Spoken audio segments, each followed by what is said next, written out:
Hello and welcome to KennyRoy.com. I'm Kenny Roy.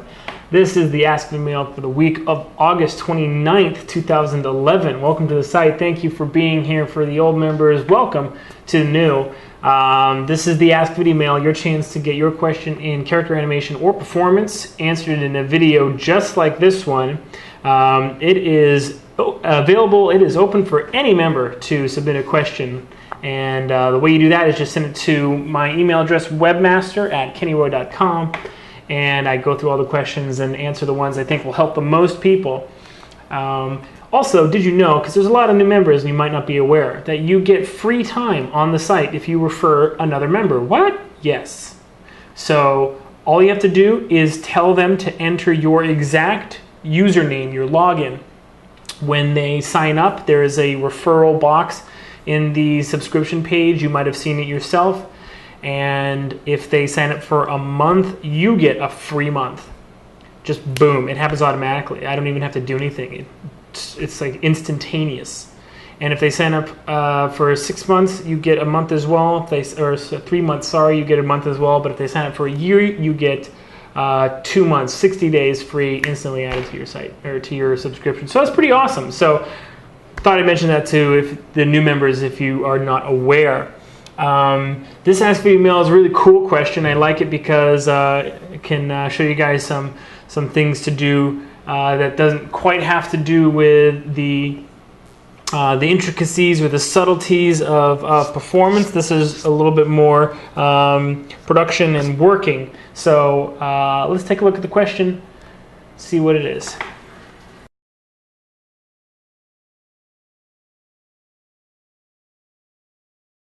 All right, so how do you go about customizing a rig that doesn't have any custom options? Well, that's a good question because a lot of times you'll be using a rig and you'll get familiar with a certain rig and you want to do like multi-character scenes, or you want your rig to be to look a little bit more like a character that you want to animate. So if it's a skinny guy, you might want to turn into a fat guy. If it's a fat guy, you might want to make him skinny. You might want to make him taller, or I don't know, give them Popeye arms or whatever it is. Whatever it is, there's a different way to go about it depending on what you want to do. So I'm going to show you how to do just a few different things and the technical things that you should work or look out for, work around if you're going to customize your rig. All right, so let's take a look. Let's say we're going to start with bloke. Let's use bloke because we've been using bloke pretty much for all of the KennyRoy.com stuff. Bloke is a free rig. You can find him on creativecrash.com, and he's great. So here is Bloke 2.7. I think they're on version 2.8, and unlike the Morphe rig or Morpheus, this doesn't have a lot of structure customization. One rule is that you normally don't want to do too much customizing of like the height using controls. All right, and if you are, then you need to just be very, very careful that you keep your volumes. Okay,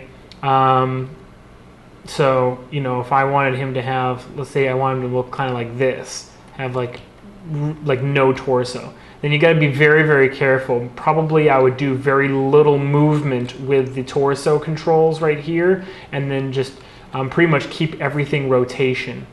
Okay. For instance. All right. The first thing you need to know how to do is how to paint a texture. All right. So the way you do that is you can either use your favorite painting tool, like let's say Photoshop or Mudbox or whatever. And in order to do that, you need to make sure that you have correct UVs. So let's check the UVs. We're going to unlock the mesh display layer and select it.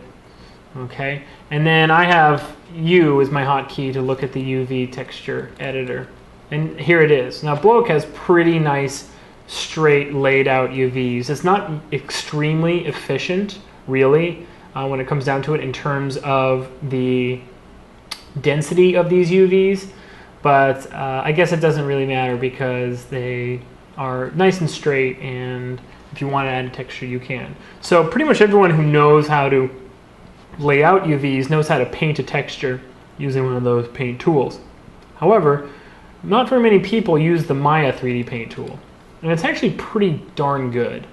It's not perfect, of course, but it's pretty darn good. So all you have to do is go up into the rendering menu set, and then up in texturing the 3D paint tool with your mesh selected. Now it's going to give you an error that says that you have no file texture assigned to the current attribute. That's okay. If you go into the tool settings, all you have to do is assign a texture, and what it'll do is it'll assign this texture into your current project, so make sure your project is set correctly, but it'll set it into your 3D paint textures, and we're doing a 2K, which is 2048 by 2048 square Maya IFF, and that's fine. You can pretty much keep everything the way you want it, or keep it default with these things checked. Some of these things are not useful for painting in 3D, but maybe we'll come back to that. So just hit Assign Edit Textures. It's going to create the texture node, and now you basically have a paintbrush.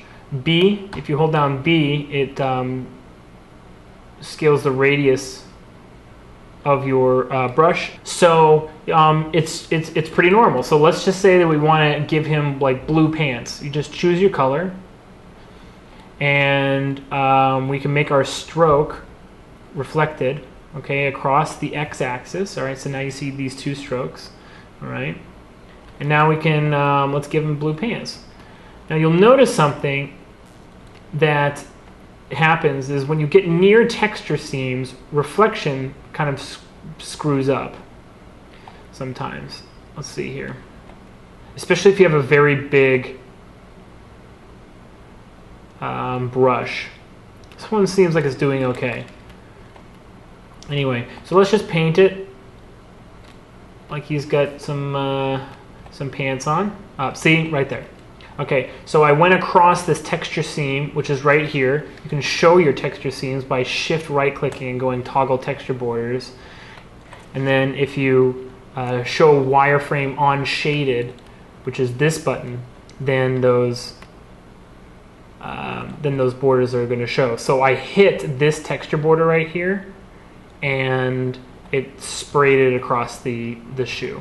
Okay, so that normally only happens with reflection turned on.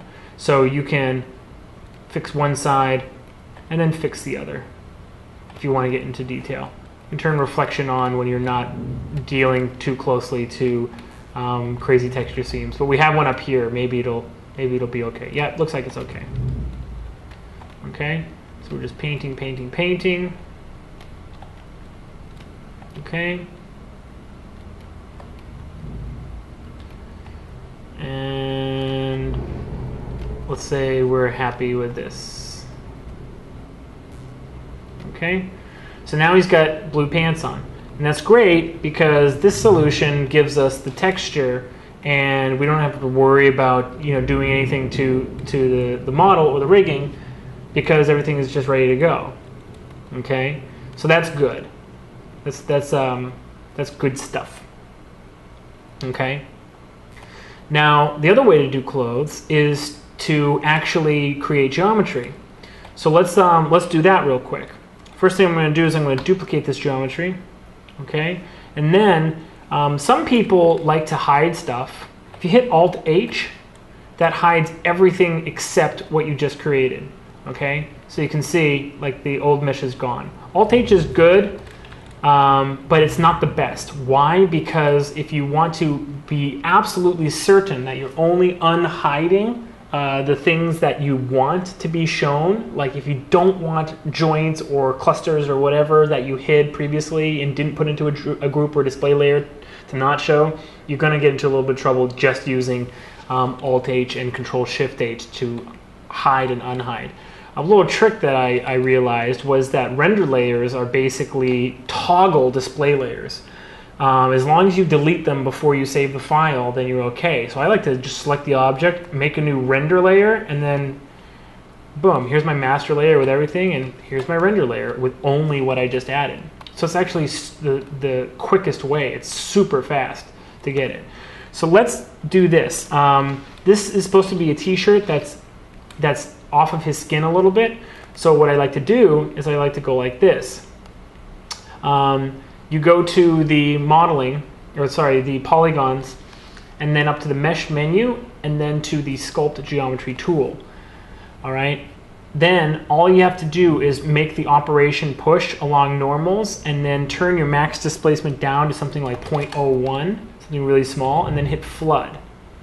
Oops, wrong direction. There we go. So I just hit flood, and it made the whole thing just a little bit pushed out on the normals. And you'll see what that does in just 1 second. Now what I'm going to do is I'm just going to delete some of these faces. Okay, and then let's right click on this, assign a new material, and let's make this a Lambert, and let's make it, let's say, white. Okay, now if I drop back down to my master layer, okay, oops, I'm sorry, you need to assign your materials in the master layer, because it assumes it's a layer material override. So I'm just going to reassign that Lambert. Okay, so now we have our geometry. It's sitting slightly off of the skin. You may want to do things like flare the cuffs out just a little bit. I'm going to turn on reflection, object X, and then scale these vertices. I got to turn up the tolerance on the reflection though. There we go. Okay, now let's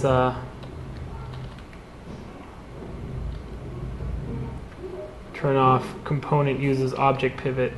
There we go. Okay, so just a little bit more flare down there. I'm going to turn off reflection here. Okay, and then just make this flare out just a little bit. All right, and maybe just a little bit down. All right, so there's a lot of different ways that you can actually make this t-shirt stick to your character. One way is a wrap. Now this is very simple. You select the shirt, you select the body that you want to have it adjust or to be affected by, sorry. Hit F2 to go into the animation menu set, and then create deformer wrap. And then you're done. See, it sticks to the body. Now there's one problem with the wrap. The problem is that it actually creates a node that is connected to all the geometry nodes of your influence object. So if you are adding lots of blend shapes, if you, for instance, smooth this object, it slows the wrap way down. This is much slower than it would be without that wrap on. I know I smoothed it and it's like, hey, wait a second, it would slow down anyway. Trust me, this is a quad core or like an 8-core Xeon, so this should not slow down this much. So it actually has a lot of scene overhead. If I absolutely am going to wrap a piece of geometry to a mesh, then I would definitely create a version of the rig that had that wrap geometry, animate with the rig that doesn't have the wrap geometry, and then at the very end, right when I'm about to render, I would select the referenced rig and select replace reference, and then just drop in my new reference, and nothing will change because no hierarchy has changed, no controllers have changed, name or hierarchy or anything like that. It'll still move around and still look great. It'll just have, just have his clothes on. The other way to do it is to do this. Let me actually set my project right now so that we can projects default. This one, I'm just going to set it as the default project on my computer. The other way to do that is, instead of doing a wrap, Alt-Shift-D, by the way, removes all history. And I'm going to delete this render layer as well. Okay. So the other way you can do it is actually by using the same skin skin cluster node. Okay. I'm just going to describe how to do that because it takes a little bit longer than the Videomail will allow. But if you actually absolutely need the clothes to show up and you need the performance of the skin cluster node, which is much faster than the wrap node, by the way, then what you need to do is you need to show his skeleton layer. Ooh, that's way too big. Animation, joint size, let's bring that down a little bit. Okay. All right, so you show his skeleton, okay? And what you do is this character, let me show you what I mean here. This character has maps that correspond to the weight of those joints. They're called skin weight maps. It's a very, very, very simple concept. Basically, your UVs can be used to export those skin weight maps. All right, so here's a pretty dope thing you can do. On skin, edit smooth skin, you can actually select export skin weight maps. All you would have to do after that is select the same joints, select this t-shirt because it has the exact same UVs. Check that out, right? Has the same UVs. All you have to do is select the right joints and then the t-shirt, go to skin, bind skin, smooth bind, right? And then edit smooth skin, import skin weight maps. That takes about 5-10 minutes to do, so I'm not going to do it. But if you want to investigate that, you can. You get a lot higher performance out of skin cluster node than you do the wrap. And here's the last thing I wanted to show you because, well, because you guys are also going to need different looking characters. Depending on how complicated the change you want to do is, you're going to do it using a blend shape. If you select bloke and then you look down in his inputs, he's got a lot of inputs. You may or may not know what most of these do. You don't have to know what every single one of these do. All you have to know, the only concept you need to know is that all of these inputs need to be zeroed out if you're going to create a new blend shape, okay? Because it's multiplicative. So if you have a blend shape with like a little bit of a tweak on the object and then you create a new blend shape from that object, then that little tweak is going to happen again and again and again.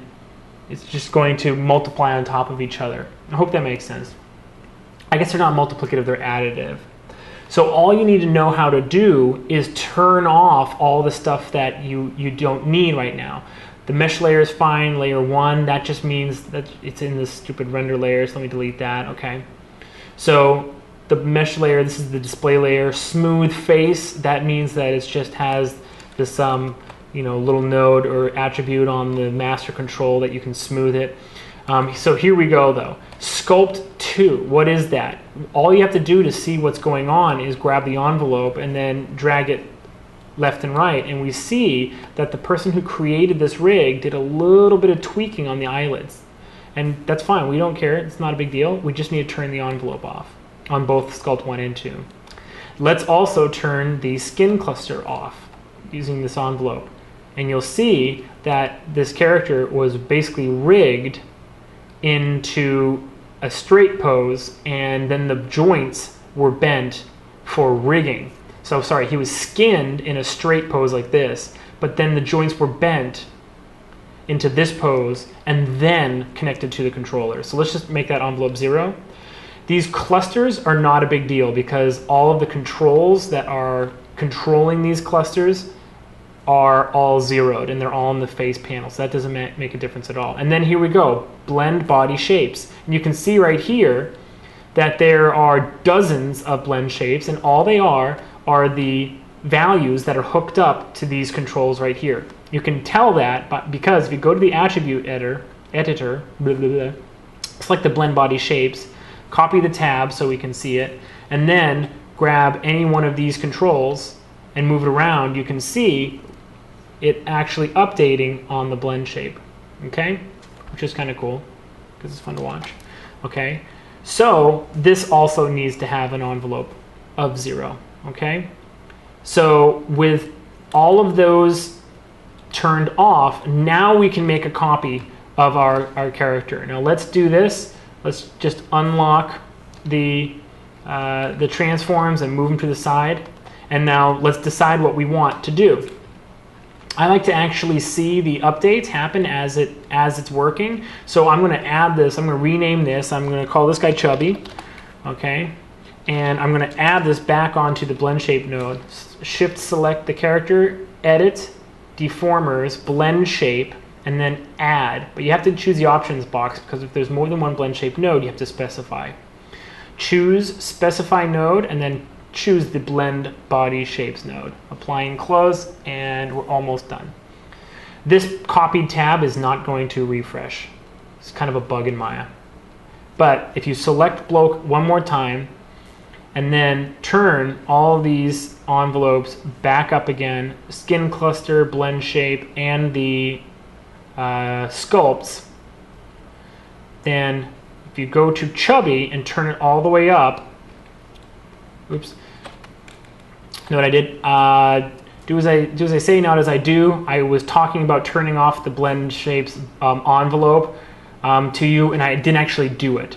That's not a big deal. Don't worry about that. But you can see why this goes wrong. There was a blend shape at 0.5 called Skinny Torso. If I turn on the Chubby, that actually already has the skinny torso, quote unquote. It's kind of ironic because I called it Chubby, but it actually has the skinny torso applied. So as you can see, I accidentally didn't turn the envelope on. But maybe it's good that you saw that because that is what is going to happen unless you turn off all of the envelopes, okay? So let's just edit this guy, okay? And let's, you know, just make him a little bit more chubby.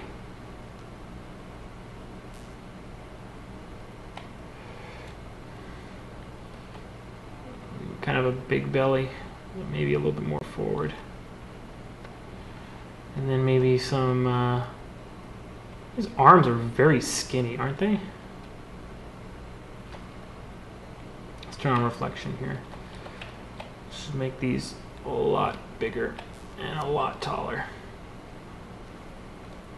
Okay, and he's kind of got a big neck already, but we need to be careful. I'm kind of screwing up the position of those eyelids there. Oh, there we go. Okay, and now let's give him a big chin. Okay, let's just say that we're happy with that. Now save this guy because you can do all your tweaks to this model. All right, I recommend you find where the blends are being hidden in the object, and looks like there's a couple that are hidden right here just in the mesh group. I normally like to make a group for blend shapes, but it doesn't really matter right now.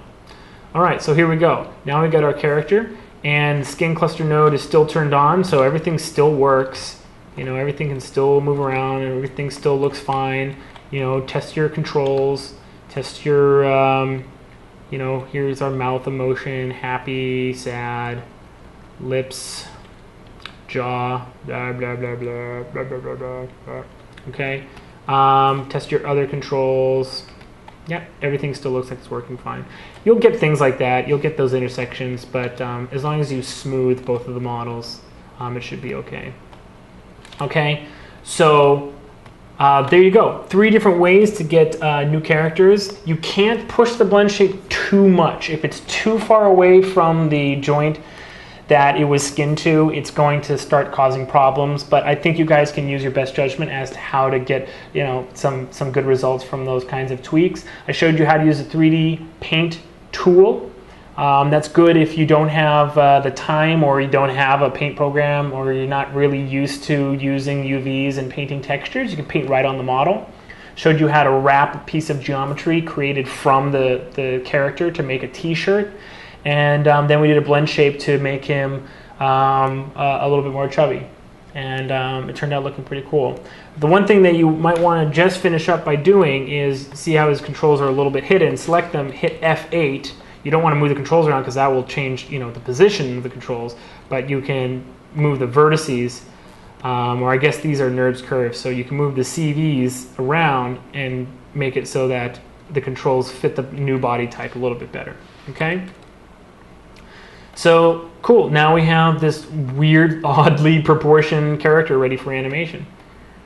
All right, thanks a lot. That was a great question. Please send more. Everyone can do it, and there's no such thing as a dumb question, I promise you. Please send your questions to webmaster@kennyroy.com. I look forward to answering your questions in a video mail just like this one. That's it. Good luck with your work, and as always, rock on.